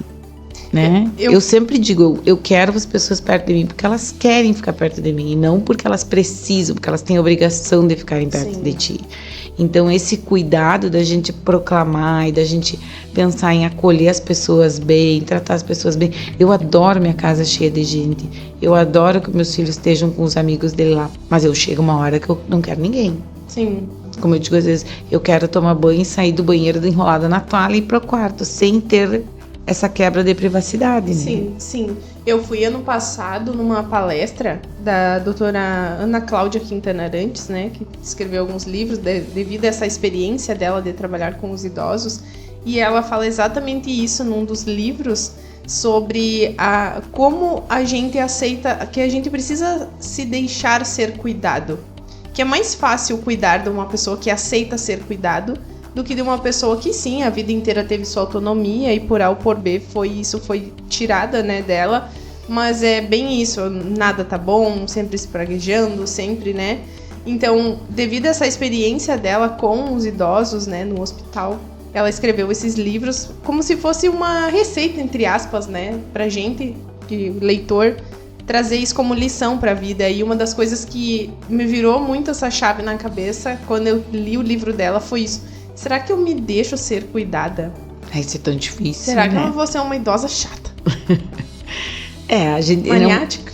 Não é fácil lidar com as limitações, não é fácil lidar com... Porque tudo vai mudando na vida da gente. né? Coisas que às vezes para ti tinham um valor, hoje já não tem tanto valor, tu já preza outras coisas. Mas assim, ó, minha avó era uma pessoa de uma vivacidade assim, muito grande. A minha avó dirigia, minha avó fazia as coisas. Meu pai tem 77 anos e tu nunca vai dizer que ele tem 77 anos. Ele pratica atividade física diariamente, ele faz todas as coisas dele. Eu tenho minhas tias, tenho 2 tias minhas totalmente independentes. Uma estava na festa comigo agora sábado, né? Então eu acho isso sensacional. Nós somos de uma família de ter dificuldade com o envelhecimento. E eu vou te dizer que não digo porque eu estou entrando nessa dificuldade também. Sim. De aceitar as minhas limitações, porque eu já não tenho o mesmo pique, mas ao mesmo tempo eu fico pensando que eu quero que as pessoas estejam próximas de mim e que se sintam bem e não uma obrigação estar próxima de mim. Sim. Isso que é uma preocupação que eu tenho. Mas essa questão do ser cuidado não é fácil. Eu tenho minhas dificuldades, assim. Quando eu me vejo meio adoentada, parece que eu tenho vontade de fugir.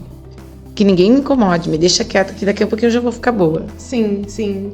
E quero avisar a nossa audiência, né, que possivelmente devem estar aí comentando no YouTube. Podem comentar, mandem seus cases de sucesso dos partos da Renata, né? E hoje estão aí. Eu tenho uma história do meu parto, não, né? Do parto da minha mãe de mim, que o médico encheu ela de recomendações, que era pra me cuidar muito, que eu podia ter problema respiratório e tal. Até hoje, graças a Deus, se mal é mal, eu tenho uma gripe. Tô aí bem gorda e sadelombro, como a gente diz, né?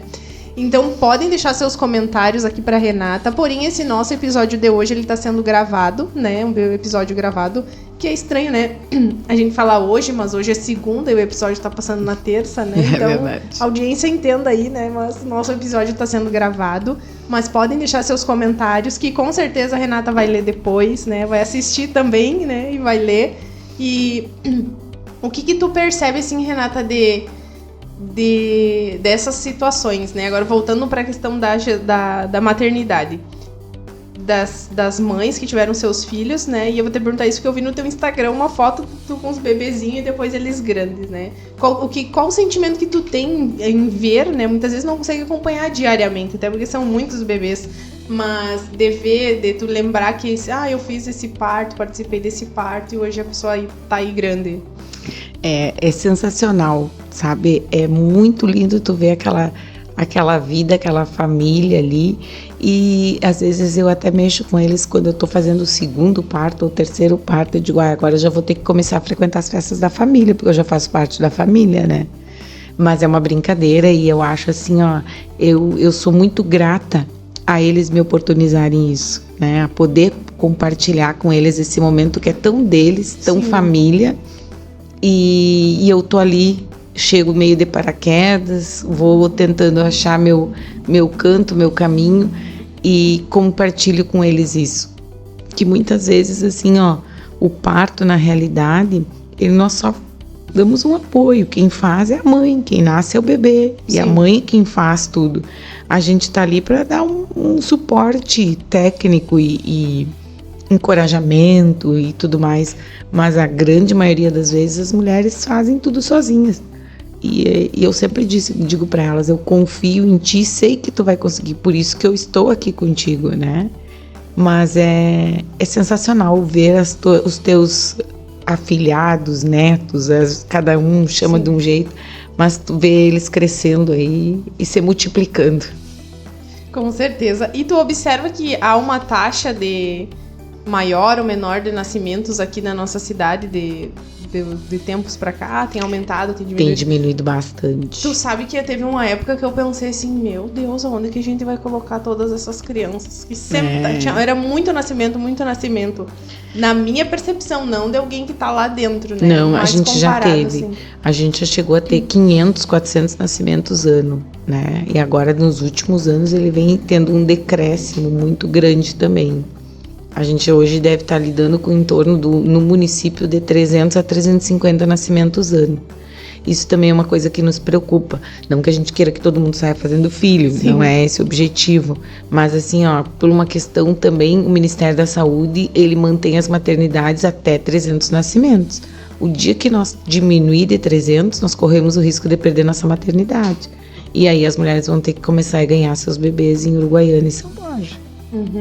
Né? O que a gente sabe que já acontece, né? E tá tudo bem, todo mundo tem o livre-arbítrio, mas é importante a gente trazer também essa questão para que nós, como comunidade, tenhamos essa consciência, né? De que... E outra coisa também que eu acho uma coisa bem interessante é assim, ó. Eu sou uma enfermeira de uma instituição em 90% SUS, né, o Hospital São Patrício. Mas nós também temos toda uma atividade de atendimento de convênios e particulares.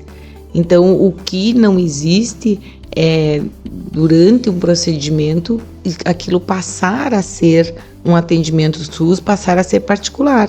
Mas se tu quiser, dentro das tuas condições, procurar o hospital, te organizar e marcar um procedimento particular, estando dentro das questões técnicas, nada impede. O hospital também tem esse tipo de atendimento. Eu acho que a comunidade também precisa pensar nisso, né? Com certeza. E são coisas que nem nós estávamos conversando ali na recepção, né? Muitas vezes a gente precisa ocupar desses espaços, né? A gente, como eu falo também como alguém que criou um espaço para trazer informações para a comunidade, para que as pessoas possam ampliar as suas percepções sobre as coisas, né? Independente do que for, seja uma empresa, carreira, vida, até com relação ao hospital, para que possam ocupar esses espaços, né? Vocês como profissionais, o hospital como empresa também, né? De trazer essas informações para a comunidade que muitas vezes pode ser óbvio, porém não, né? E graças a Deus, ao longo desses anos, muita coisa tem mudado, profissionais novos têm chegado no hospital e a comunidade muitas vezes, por não ter acesso à informação, não fica sabendo. Claro. O que acontece? A gente, em termos de... A gente mantém a prevalência dos atendimentos SUS, mas os atendimentos conveniados e particulares podem ocorrer, desde que eles estejam dentro das regras que tem que acontecer, né? Não dá para nós simplesmente... porque eu quero fazer uma cesárea, porque eu quero que meu bebê nasça lá no dia tal, mas não tem idade gestacional, não tem peso, não tem um pré-natal adequado. Como é que tu vai querer fazer? Só porque tu acha que pagando daqui a pouquinho, o custo que tu vai pagar, tu vai ter uma perda de qualidade de saúde desse bebê, da tua qualidade imensa, que não vai ser um custo que tu vai conseguir compartilhar dele. Sim. Então a gente pensa nisso, assim, eu acho que é importante a mulher entender que ela tem poder de escolha, sim, mas isso tem que ser uma coisa organizada e não simplesmente imposta ou determinada porque eu quero que seja assim. Sim, e eu penso que é algo bem delicado porque ao mesmo tempo que o bebê é meu, eu sou a mãe, eu também preciso ter essa consciência de que as minhas decisões também vão respingar sobre ele. Exato. Naquele momento e no futuro, ao longo da vida, né? Então... É um binômio, né? A gente diz sempre assim, é um binômio, só que a mãe fala, o bebê não. Então alguém precisa usar da voz desse bebê. Sim, e gostaria até que se tu puder comentar conosco dessas questões que podem acontecer ao longo da gestação e que se reverberam, né, ao longo da vida do bebê, questões de saúde mesmo, que levando em conta que nossa temporada é sobre qualidade de vida, né? E na temporada passada, no episódio passado, eu falei muito sobre essa construção de crenças. Depois que a gente cresce ali no momento que vai se criando, né, dentro da família, construindo valores e princípios dentro da realidade de cada um, a gente pode usar disso como um limite para mim ou não, né, ou algo a ser superado, ou algo a ser transpassado. Minha família disse que isso era bom, mas eu acredito que é bom para eles, eu não quero isso para mim, vou transmutá-lo, né? E eu falei também muito sobre a questão até de física quântica, né? Então, eu gostaria que tu comentasse um pouco sobre a questão da saúde realmente, né? O que eu, como mãe, faço, acredito, como os meus hábitos, tudo isso a gente sabe que vai repercutir no bebê. Mas da vivência prática, assim, o que tu observa que mais acontece? Por displicência da mãe ou por falta de conhecimento, falta dessa busca, né, por clareza muitas vezes, né, que é um processo que a mulher está passando que realmente tudo é novo. né? Mas o que de hábitos eu posso ressignificar nesse período para que o meu filho não carregue isso para a vida inteira também, porque daí depois lá na frente, para ele crescer e se dar conta disso e mudar isso, essa realidade, aí vai depender mais dele, né? Quando a gente vai estudar um pouquinho, né, da questão da psicologia, tudo a culpa é da mãe, né? Tudo respinga na pobre da mãe. E então a gente, como mãe, mais do que nunca a gente vê essa questão assim, ó. Para mim, uma das maiores formas de amor é o pré-natal, né? O pré-natal, muitas vezes as pessoas acham que é só ver o sexo do bebê, que é só acompanhar o peso da mãe, e não, ele é muito mais amplo. Uma sífilis não tratada, tu pode ter um bebê com uma perda auditiva mais adiante, tu pode ter um bebê que vai ter problema de uma sífilis congênita, vai ficar no hospital pelo menos por 14 dias fazendo antibiótico na veia, uma veinha pequenininha que vai perder, que vai puncionar, e aí chora, e aí não consegue, não pega peso. Então são coisas que tudo isso tu pode aplacar, pode estancar essa possibilidade no pré-natal. Uma infecção do trato urinário. Mas toda hora eu tô com vontade de fazer xixi, mas é assim mesmo, porque a bexiga, porque não sei o que. E aí, não valoriza. A doutora mandou eu usar essa medicação, mandou tomar o sulfato ferroso. Mas não tem problema, porque eu já tomei um pouco, eu tô bem gordinha. Não tem nada a ver uma coisa com a outra. Sim. Tu tem que fazer um depósito de ferro para chegar lá no final da gestação e não ter o risco de ter um sangramento. Então são coisas minúsculas, simples, né?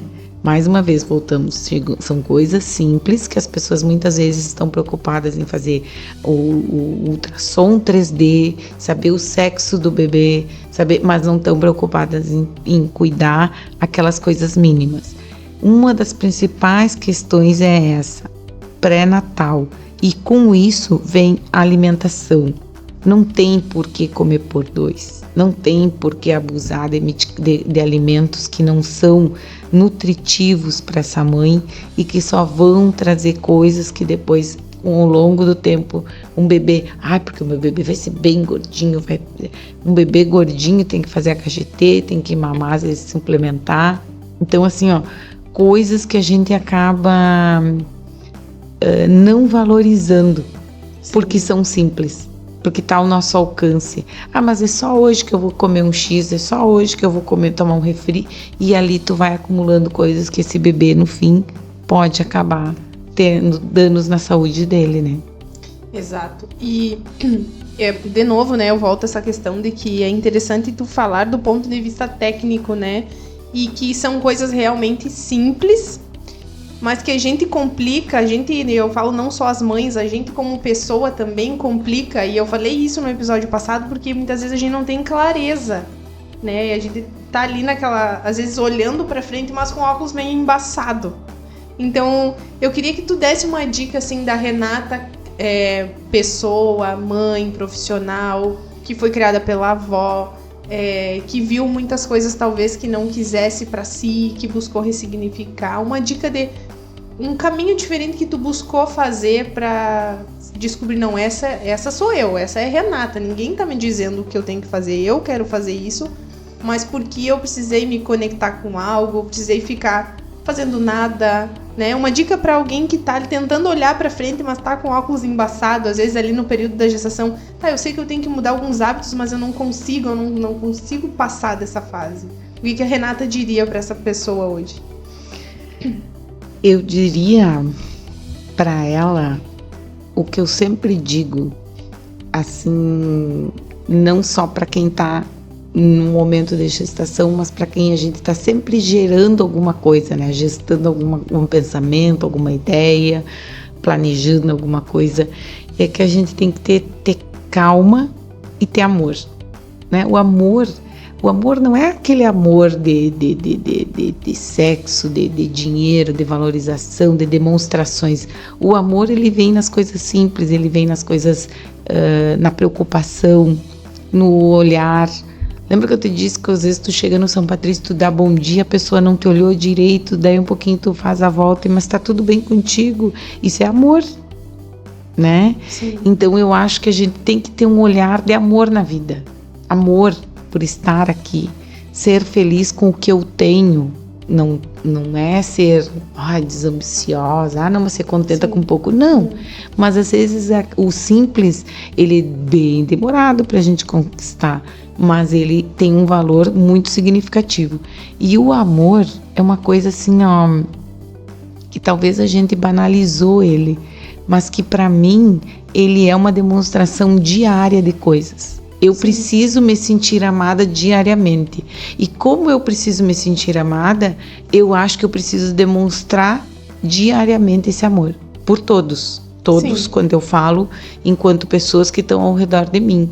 Às vezes é aquele puxãozinho de orelha no paciente, às vezes é aquela briguinha com o filho, às vezes é aquela briguinha com o marido, com a tia, com o pai, com qualquer um.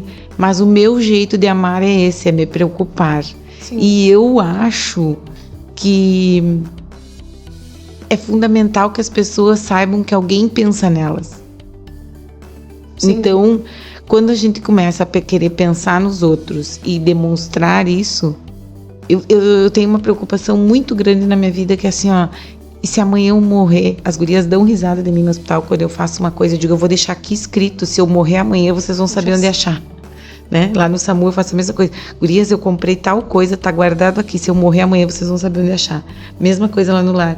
E essa preocupação eu tenho com a minha vida. Eu não quero que, se eu morrer amanhã, o meu filho tem que saber que eu amava eles, que eu me dediquei a eles, que a minha família também, que os meus pacientes também. Sim. Então, eu não consigo deixar para amanhã. Eu tenho que resolver isso hoje. Sim. Sou uma boa sagitariana. Interessante tu falar sobre isso, porque olha só o que eu tava, hoje de tarde eu tava pensando, né, o que eu ia fazer de pergunta final, já nós encaminhando pro final do nosso episódio, e eu perguntei pro João Vitor, perguntei assim, tem uma frase que diz que a vida é tudo que acontece no intervalo entre o nascer e o morrer. E ali no hospital vocês veem isso entrando por uma porta e saindo pela outra todos os dias. E no SAMU eu acredito que não deve ser tão diariamente, mas situações muito de extremos, né? Ou a pessoa tá muito mal e daqui a pouco já melhora, né? E eu queria saber de ti, Renata. Olha, até anotei para não perder o raciocínio. Diante dessa tua vivência no hospital, no SAMU, no lar, com a tua família, né, essa tua trajetória criada pela avó, tu poderia nos dar 3 dicas para que nós aqui, ouvintes, eu e os ouvintes e os nossos telespectadores do YouTube, tirássemos 3 dicas da Renata para que nós pudéssemos aproveitar esse nosso intervalo entre o nosso nascimento e o dia que a gente que a nossa luzinha assim vai se apagar. Dicas, olha, que são assim fundamentais no teu. Eu vou te dizer as dicas que eu dou pra mim mesma todos os dias, né? Não fazer nada do que eu pudesse me arrepender. Eu sempre tenho essa preocupação. E se eu tiver que me arrepender, eu vou me arrepender e vou pedir perdão, vou pedir desculpa. E amar, sabe? Amar, como eu te digo assim, amar no cuidado, amar no preservar, até mesmo no preservar, né? Às vezes a gente cuidar um dos outros, muitas vezes é preservar. E eu sempre acho isso, assim, no momento em que tu não me expõe, tu já tá demonstrando um carinho por mim. Com certeza. E no momento em que eu não exponho ninguém, mesmo que eu ache que aquele momento aquela pessoa errou, eu vou guardar isso pra mim, porque vai chegar o momento certo que eu vou poder falar pra ela, olha, eu acho que naquele dia, né, eu não teria feito isso, mas já que tu fez, já tá feito, agora vamos ver o que nós podemos fazer daqui pra diante. Mas principalmente assim, eu penso muito para não ter que me arrepender das coisas. Apesar de ser uma pessoa muito imediatista, de ser uma pessoa que quero resolver as coisas, às vezes já meti muitos pés pela mão, acho que ainda vou ter muitas coisas para passar na vida, mas eu tento cumprir essas 3 regras. Como eu falei, sou um ser humano como qualquer um outro, tenho as minhas falhas, tenho os meus dias que eu não consigo ser feliz, né? Sim. E me preocupo com isso e vou buscar alternativas para isso, mas principalmente assim, eu tenho essa preocupação diária, sabe? Será que eu fiz tudo que eu tinha para fazer? Não, fiz. Às vezes eu mando mensagem para as pessoas de madrugada, mando de manhã cedo, mando de noite muito tarde. E eu penso, desculpa, é que eu tô meio sem noção de horário, porque eu preciso fazer aquilo antes que isso me passe. Porque é uma preocupação, como eu te disse, constante em não deixar para depois. Eu tenho muito medo do depois. Tem uma frase do Mário Sérgio Cortella que ele fala, né, que sempre tem as frases nos elevadores, né, cuidado com o mesmo. E aí a gente fica assim, eu não quero esperar o mesmo, né, fique afastado do elevador, né, e cuidado com o mesmo. Deve dizer, eu não quero esperar pelo mesmo, eu fujo do mesmo, né, e eu acho que isso de tu falar da gente fazer coisas que não vá se arrepender depois, já foi uma lição pra mim agora aqui nesse exato momento, porque eu também sou muito assim, quando eu penso numa coisa e eu acredito e eu tenho aquela visão assim de que vai dar certo, o João Vitor que lute, porque às vezes é 2, 3 da manhã e eu tô mirabolando como aquilo vai sair do papel, porque eu tenho essa visão de que eu não posso ficar com essa sensação de que eu podia ter feito e não fiz. Então, são dicas, assim, valiosíssimas, né? De que a gente quer as coisas pra ontem, tudo bem. Mas que a gente possa não se arrepender depois. E se for o caso de se arrepender, que a gente tenha essa humildade de dar um passo atrás, né? E já estamos nos encaminhando pro final do nosso episódio. E quero te agradecer, Renata, por ter tido esse tempo aqui, até tu falou ali no telefone uns 40 minutos, mas eu quero te dizer que já passou 1h30. E foi assim, algo muito rico pra mim como pessoa, como futura mãe que quero ser também, de no mínimo 2. E também para que a gente possa desmistificar na comunidade, na cabeça também das gestantes que devem pensar tantas coisas, né? Tanto da gestação, do bebê, do cuidado consigo, do parto, de todos esses medos que devem passar na cabeça das mães. E tu sendo mãe, sendo esposa, sendo profissional da área da saúde, né, passar a tua visão técnica e também a tua visão romântica da tua profissão, que isso é importante para que a gestante que está lá do outro lado, o paciente que está do outro lado, possa entender também que tu vai ter aquele cuidado técnico, profissional, mas que tu também tem essa noção de que é o amor de alguém que tá ali nas tuas mãos. Exatamente. Né? Sempre, sempre. Esse amor é de alguém. Pode ser o pior bandido, pode ser a pior pessoa, mas ele tem uma mãe, ele tem um pai, ele teve um filho, ele teve alguém. E isso é uma coisa com quem tu te preocupa, né? Porque eu sou mãe, meu filho talvez um dia não seja tão bom para todo mundo, minha filha também, mas eles são meus filhos e isso não vai mudar esse sentimento em mim, né? Sim. Então eu acho que é fundamental a gente sempre pensar nisso, assim, essas 3 coisas sempre me chamam a atenção. E na maternidade a gente se transforma, né? Tudo passa a ser mais fácil e aquele serzinho ali, aquele feijãozinho passa a ser a prioridade da vida da gente sempre. Legal, muito obrigada pela tua participação, obrigado Gessé nos bastidores, sempre com a gente. Obrigada a todo mundo que está comentando, né? Que comentou, vai comentar. Lembrando que este episódio é gravado. Quem está nos escutando também pela rádio, né? Talvez aí nas estradas da vida, né? Na nossa região aqui também os investimentos aqui na rádio estão indo a todo vapor para que o melhor sinal possa chegar para vocês, tanto em qualidade de vídeo, quanto também, né, na frequência pela rádio. Então, agradecer também o nosso suporte técnico de hoje, que é amanhã, que eu não sei quem vai ser, né? Gessé pode ser o Jota, pode ser o Cláudio Salles. Então, obrigado, guris, pelo suporte. Obrigada mais uma vez, Renata, por estar aqui conosco. Obrigada aos nossos apoiadores, né? Que estão aí nos acreditando no nosso projeto nessa temporada, visando levar uma visão diferente, né, de qualidade de vida. Como a Renata falou, a qualidade de vida dela é diferente da minha e tá tudo bem, né? Não consigo pensar numa academia, não consigo pensar, né? Então, a nossa ideia do programa é sobre isso, né? Lembrando que qualidade de vida é algo relativo, mas que quem tá nos ouvindo, quem tá nos assistindo, possa se perguntar o que de bom faz por si, né? O que eu tô fazendo com a minha vida enquanto eu estou aqui, né? Nesse intervalo do nascer e do morrer, né? A oportunidade que a gente tem de escrever a nossa própria história. Então, que possamos escrever com alegria, com amor, né, Renata? Muito. e também buscarmos aprender, né? Ensinar através da nossa trajetória, mas também aprender, sermos humildes para aprender com os outros. Obrigada, Renata, e até o próximo episódio, né? Se a Renata quiser deixar um recadinho para alguém, mandar um beijo para alguém, também fica à vontade. Eu quero agradecer muito, gostei muito de te conhecer e agradecer muito a oportunidade de poder conversar um pouco aqui. Ficar sempre à disposição quando vocês precisarem ou alguém na comunidade quiser me procurar. Também eu estou sempre lá pelo hospital. Sempre a gente se esbarra por aí, né? Isso aí. Obrigada, então. Obrigada à nossa audiência.